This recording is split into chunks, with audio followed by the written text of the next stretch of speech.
वाणी घालण्यासाठी दिली आणि वागावं असतो.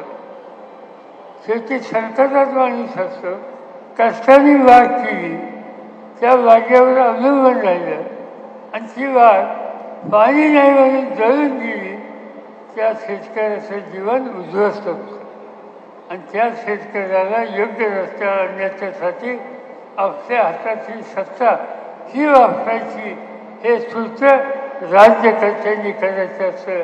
पण या राज्यकर्त्यांना त्या संबंधीची यत्किंचित सुद्धा खात्री नाही, त्यांना चिंता नाही.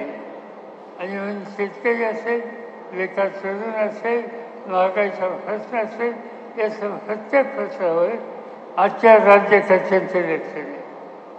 मग सत्ता वापरतात कशासाठी?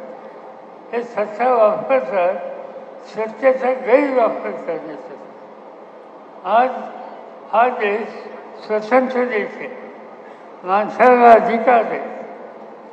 आज आम्ही बघतो की या अधिकारावर गदा यायला लागली, मूलभूत अधिकार संकटात आली. याचा अर्थ आज न उद्या संसदीय लोकशाही संकटात येईल. आणि त्याची उदाहरणं द्यायची झाली.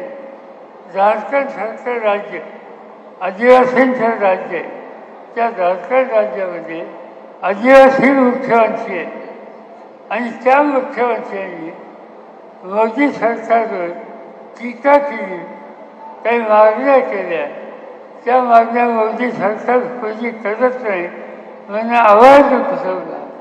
आज तो आदिवासी राज्याचा मुख्यमंत्री झारखंडच्या तुरुंगामध्ये मुख्यमंत्र्यांना 1 वर्ष झालं तुरुंगात टाकलं.